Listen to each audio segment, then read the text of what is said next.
कर रही हूँ, अभी फाइनल ईयर।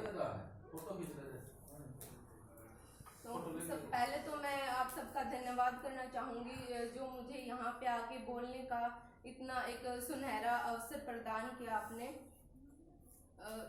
जो अब एजुकेशन है हमारा, कहते हैं हम बचपन से पढ़ते आ रहे हैं, छोटे थे 4 साल से, तब से हमें स्कूल में भेजा जाता है, हम पढ़ते हैं कि एजुकेशन हमारे लिए बहुत इम्पोर्टेंट है। इसकी एजुकेशन से एक तो हमारी ऑल राउंड डेवलपमेंट होती है, उसके एक तो हमारी पर्सनैलिटी डेवलप होती है, जो हम किस तरह से बात करते हैं, बोलते हैं, किसी से चलते हैं, उठने बैठने का ढंग है, वो हमारा एजुकेशन से काफ़ी प्रभावित होता है। फिर है हमारी जैसे जो सोशल स्किल्स होती है, किसी भी काम करने की स्किल्स होती है, वर्किंग स्किल्स है, वो भी हमें एजुकेशन से पता चलती हैं। और हमारी मोरल एजुकेशन है, वो भी हम स्कूल्स में आते हैं, हम घर पे बताते हैं, पेरेंट्स के अंडर हमें जो पता चलता है उससे हमारी मोरल एजुकेशन मिलती है। एजुकेशन अब 2 टाइप की होती है, एक तो हमारी फॉर्मल एजुकेशन है जो हम स्कूल्स में, कॉलेज, यूनिवर्सिटी में जाके पढ़ते हैं, उसका एक पर्टिकुलर रूल्स के अंडर हम डिसिप्लिन में रह के पढ़ते हैं। फिर है हमारी इनफॉर्मल एजुकेशन। इनफॉर्मल एजुकेशन है हमें जो हमारे जन्म से मिलती है। हम जन्म से जैसे बच्चा छोटा होता है तब धीरे धीरे वो चलना सीखता है, पहले घुटनों के बल चलता है, फिर वो खड़ा होना सीखता है, फिर धीरे धीरे चलना सीखता है, बोलना सीखता है, और फिर साइकिल चलाना सीखता है। इस टाइप से जो हमारी एजुकेशन है वो घर से स्टार्ट होती है। जो पहली एजुकेशन है इनफॉर्मल, वो हम घर से सीखते हैं। फिर हम सोसाइटी में जाते हैं, थोड़े बड़े होते हैं, वहाँ पे हमें किस टाइप से बात करनी है, बोलने चलने का ढंग, वो हमें सोसाइटी में पता चलता है, वो हम सोसाइटी से सीखते हैं। फिर स्कूल्स में और कॉलेजेस में हमारी कल्चरल एक्टिविटीज़ होती हैं, उनमें हम पार्ट लेते हैं, डांस हो गया, सिंगिंग हो गई, या ड्रामा एक्टिंग होगी, वो सीखते हैं, वो हमारी इनफॉर्मल एजुकेशन होती है। अब एजुकेशन भी, अब जैसे हम पढ़ते हैं तो उसका है, जो भी चीज़ हम पढ़ते हैं उसको थोड़ा सा समझ के करेंगे तो हमें याद करने में भी इजी होगा। ये नहीं है कि हमने कोई चीज़ पढ़ी, अभी रट्टा मार लिया, कल एग्ज़ाम है उसमें लिख दिया, फिर उसके नेक्स्ट डे वो साफ हो गया। ये तो है नहीं कि अब बार बार फिर उसके बाद पता करें, पूछे कोई, हमें पता ही नहीं वो, लेकिन हम कोई चीज़ अच्छे से उसको समझ के करेंगे कि ये चीज़ इस टाइप से है। जैसे साइंस में है, हमारा साइंस समझने का सब्जेक्ट है भी, उसको जितना आप अंडरस्टैंड करोगे उतना ज़्यादा याद रहेगा। ये नहीं है कि आप रट्टा मार लोगे और आपको याद हो जाएगा और फिर आगे उसका फ़ायदा नहीं है कुछ, वो भूल जाएंगे। और जितना ज़्यादा आप अच्छे से समझ के करोगे चीज़ों को, वो उतनी ज़्यादा और उतने लंबे समय तक याद रहेंगी। और फिर है हमारे जैसे बुक्स, हम स्कूल में तो पढ़ते ही हैं, हमारी जो सिलेबस की बुक्स हैं वो पढ़ लेते हैं हम, लेकिन उसके अलावा भी हमें और चीज़ें भी पढ़नी चाहिए, जैसे न्यूज़पेपर हो गया, या फिर कोई भी नॉवल उठा लिया, किसी साइंटिस्ट की जो ऑटोबायोग्राफी है, जीवनी है, वो पढ़ ली, किसी पॉलिटिशियन की पढ़ ली, तो उससे एक तो ये होता है हमें उनके लाइफ के स्ट्रगल्स के बारे में पता चलता है कि वो इस लेवल पे आज हैं, तो उन्होंने अपनी लाइफ में कौन कौन से स्ट्रगल किए, कैसे कैसे कोई दिक्कत आई, उन्होंने उनको किस टाइप से ओवरकम किया, किस टाइप से उनका सामना किया, कोई प्रॉब्लम है तो हमें इसे इस तरीके से सॉल्व करेंगे तो ज़्यादा बेटर होगा।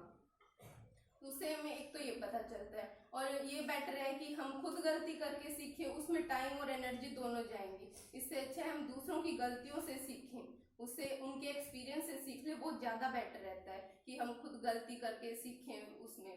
और ज़्यादा जितना ज़्यादा पढ़ोगे उससे उतनी ज़्यादा आपकी लैंग्वेज स्किल्स हैं वो बढ़ेगी, ज़्यादा नए वर्ड्स पता चलेंगे आपको लैंग्वेज का। इंग्लिश में पढ़ोगे तो इंग्लिश का उतनी ज़्यादा नॉलेज होगी आपको। हिंदी में है तो हमारे हिंदी का जो शब्दकोश है उसके और ज़्यादा वर्ड्स का पता चलेगा। जैसे नॉवेल्स वगैरह पढ़ते हैं तो उसमें बहुत से वर्ड्स आते हैं कि हमें नहीं पता उनका मीनिंग, तो डिक्शनरी रखो साथ में, उसमें से पढ़ लो, उसका वो कोई वर्ड है इसका मीनिंग नहीं पता। हिंदी के भी बहुत से वर्ड्स ऐसे होते हैं कि हम पढ़ तो लेते हैं कि हिंदी आती है हमें, लेकिन वो मतलब नहीं पता होता, कोई एग्जैक्ट मीनिंग पूछ ले तो नहीं पता होता, तो उसमें शब्दकोश से देख लो। और एजुकेशन से हमें एक, जितना ज़्यादा पढ़ते हैं हमें अलग अलग नई नई चीज़ें सीखने को मिलती हैं। नई नई चीज़ें सीखेंगे तो हमारे ये नहीं है कि कल को हमें किसी पे डिपेंडेंट नहीं रहना पड़ेगा। जॉब करते हैं तो फाइनेंशियली इंडिपेंडेंस मिल जाती है हमें। और वैसे भी कल को कोई काम करना है हमें, जैसे कोई भी काम करना है, कहीं पे कोई फॉर्म वगैरह है, कुछ और है, तो उसके लिए हमें ये नहीं देखना पड़ेगा कि हमें ये आता नहीं, अब हमें किसी की हेल्प चाहिए। किसी के ऊपर डिपेंडेंट नहीं रहना, खुद पे जो है हमारा खुद ही कर लेंगे। ये तो नहीं है कि सारे काम हम खुद कर ले, लेकिन जितना हो सके उतना तो हम सीख सकते हैं, जितना भी आए अपना सीख लो। और फिर जैसे हम पढ़ाई भी करते हैं, अब सबका अपनी लाइफ में कोई ना कोई गोल होता है। जैसे मेरा गोल है कि मुझे पीएचडी करनी है एस्ट्रोफिजिक्स से। अब ये तो है नहीं कि मैं सीधा ही पीएचडी कर लूंगी, उसके लिए पहले मुझे 12th क्लियर करनी पड़ी, फिर बीएससी की, अभी एमएससी कर रही हूँ। इसके बाद एग्जाम्स वगैरह है, कॉम्पिटिटिव एग्जाम की तैयारी करके उनको क्लियर करेंगे, तब जाके फिर कहीं पे किसी प्रोफेसर के अंडर हमें जो उनको भी कन्विंस करना पड़ेगा, वो हमारे उसके अंडर जाके उनके अंडर करेंगे हम। तो ये तो है नहीं कि एक ही बार में हो जाएगा। गोल रखो अपनी लाइफ में कि हमारा ये एम है, हमें उसे अचीव करना है, लेकिन फिर उसके एक, अब ये तो है जैसे एक ही बार में अचीव कर लेंगे। अब हमें जैसे फर्स्ट फ्लोर पे जाना है ग्राउंड से, ये तो है नहीं आप सीधा पहुंच गए, तो उसके लिए आपको क्या सीढ़ियों से जाना पड़ेगा। तो सबसे पहले आपको पहली सीढ़ी पे जाओगे, फिर दूसरी पे, तीसरी पे, तो ऐसे एक एक करके जाना पड़ेगा। तो इसी तरह कोई भी गोल है ना, एक दिन में अचीव नहीं होता, उसके पीछे बहुत सालों का स्ट्रगल होता है, बहुत सारी मेहनत होती है, हार्ड वर्क होता है। तो आपको धीरे धीरे पहले फर्स्ट स्टेप पे जाओ, फिर सेकंड पे, ऐसे जाओगे तब जाके आप कहीं फर्स्ट फ्लोर पे पहुंचोगे। तो उसके बहुत सारे छोटे छोटे गोल्स बना के रखो अपने कि हमें ये काम करना है, तो इसका ये पहले ये स्टेप है, फिर सेकंड, फिर थर्ड, तब जाके आप उसको अचीव करोगे।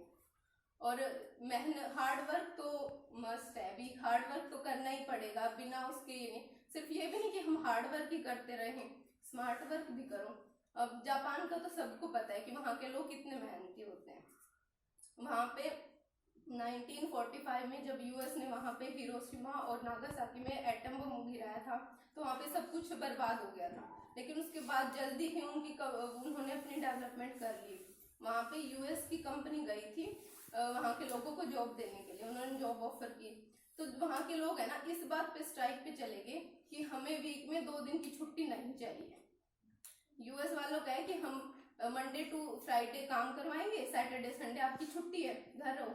उन लोगों ने स्ट्राइक कर दी कि हमें नहीं चाहिए 2 दिन की छुट्टी, 1 दिन इनफ है हमारे लिए, हम खाली घर पे नहीं बैठ सकते, हमें काम करना है। तो यही है। अब उनको फिर आज सारी दुनिया जानती है कि जापान कितना डेवलप है और वहाँ के लोग कितने मेहनती है। सुनामी आई थी पीछे, तो उसमें भी उन्होंने 1 साल के अंदर उसको सारा रिकवर कर लिया।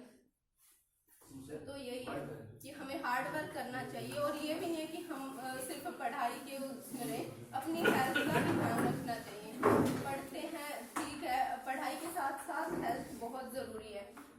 एक कहावत भी है कि healthy mind exist only inside a healthy body. अगर हमारा शरीर ही स्वस्थ नहीं होगा, हम बीमार होंगे, तो हम कैसे पढ़ाई करेंगे, कैसे कोई काम करेंगे।